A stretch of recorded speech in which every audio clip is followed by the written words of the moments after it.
Welcome to the Mobile Home Park Mastery Podcast, where you will learn how to identify, evaluate, negotiate, perform due diligence on, finance, turn around, and operate mobile home parks.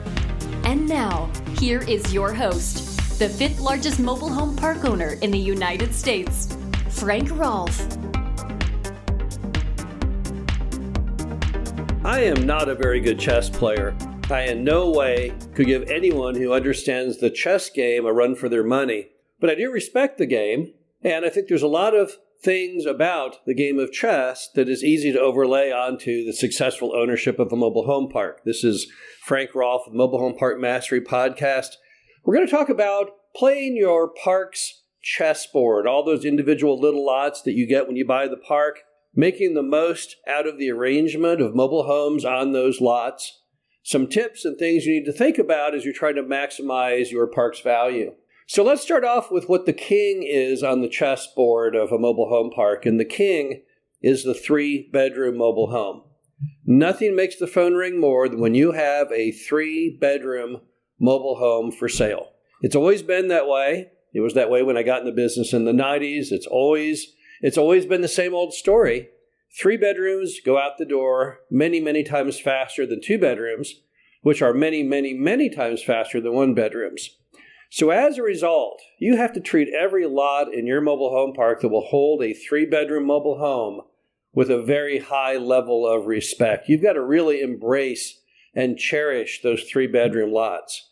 And the last thing you would ever want to do is to sacrifice your king or that 3-bedroom lot for a lesser home.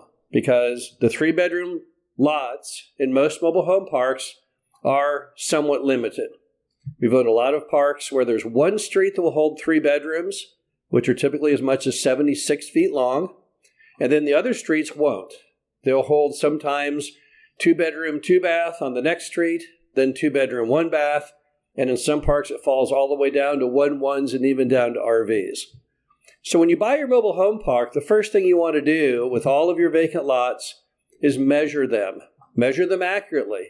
Go from your setback off the front to your setback on the back or the utility easement, whichever is greater. And look for anything that has the potential for a 3-bedroom home.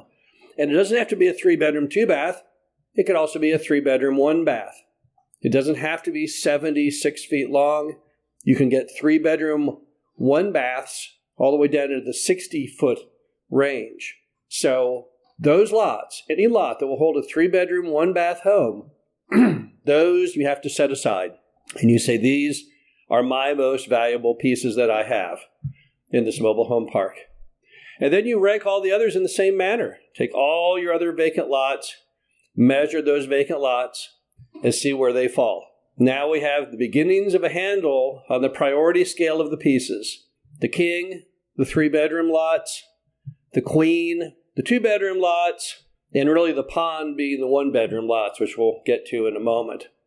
So after you've mapped all those out, the next thing you want to look at is which lots in my park are really too small to use. And by too small to use, I mean things that will not even hold effectively an RV.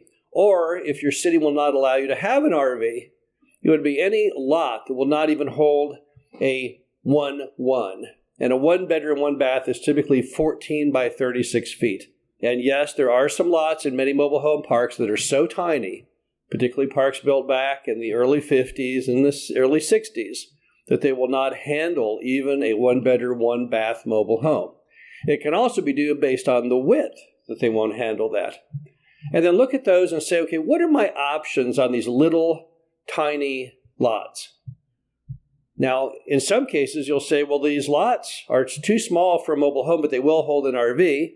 And I checked with the city and or county, and they said, yeah, you can put an RV on that lot.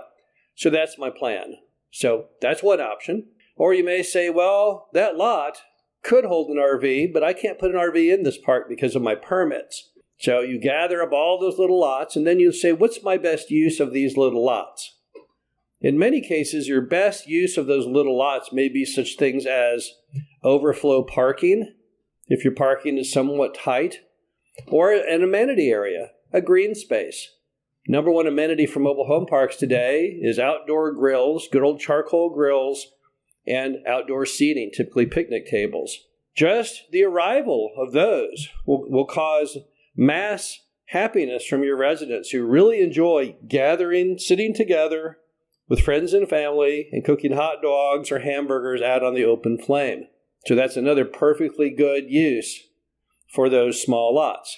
Now, once you've got your list of the tiny lots, which are your ponds, those aren't hugely valuable. They may never be used for mobile homes. They may only be used sometimes just for common area space. And then you've got your kings, which are your 3-bedroom lots. Then you have everything in between. And all the other pieces, all the lots that will hold the 2 bedrooms, they're pretty much interchangeable. Not that important. They'll be the last things that you fill. You'll fill all your 3 bedrooms first. You'll sell all your 3 bedrooms first. But the 2 obviously have value. So we still want to know the dimensions of them.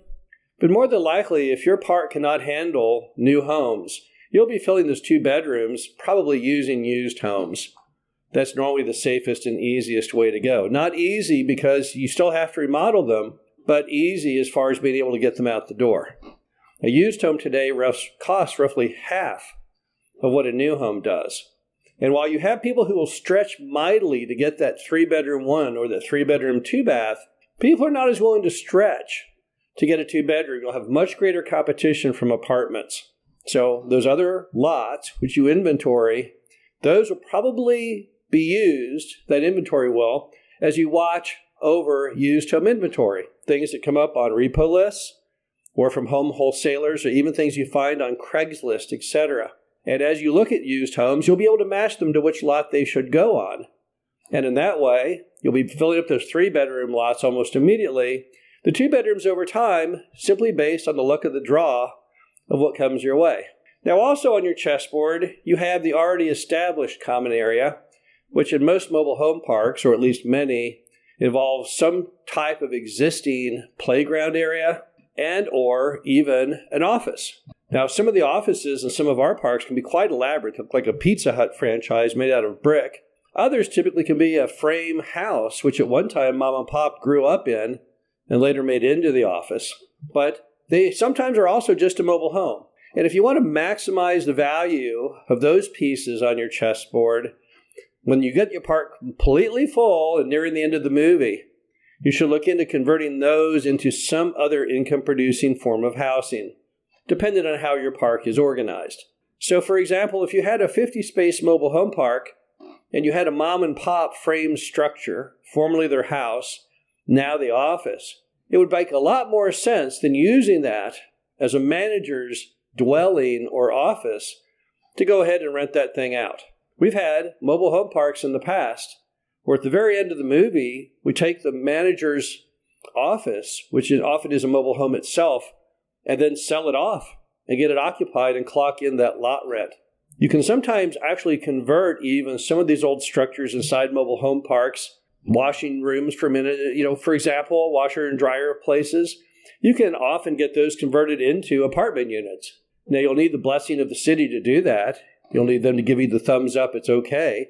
But remember, in a laundry building, you've already got water, sewer, electric, and sometimes gas access already there. And what's important to remember is you're in the housing business with a mobile home park.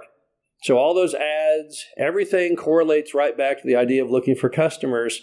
So you probably have a steady stream coming in, and it's not that hard to rent an apartment or a stick-built dwelling when you're out there in the mobile home park space. Those customers walk in all of the time. Now, things on your common area, your grassy areas, your playground areas that were built as part of the original plan of the park, if you were a good chess operator, we understand and appreciate the value of that green space because mobile home parks are high-density residential installations. Lots are not very big, not a lot of room between homes.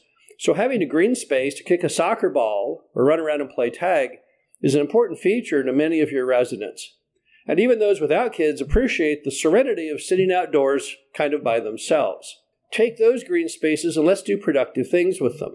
The number one thing, as I already mentioned, that tenants really like is outdoor charcoal grills and picnic tables. It's such a simple amenity, very low maintenance, not that expensive. So that's a good start.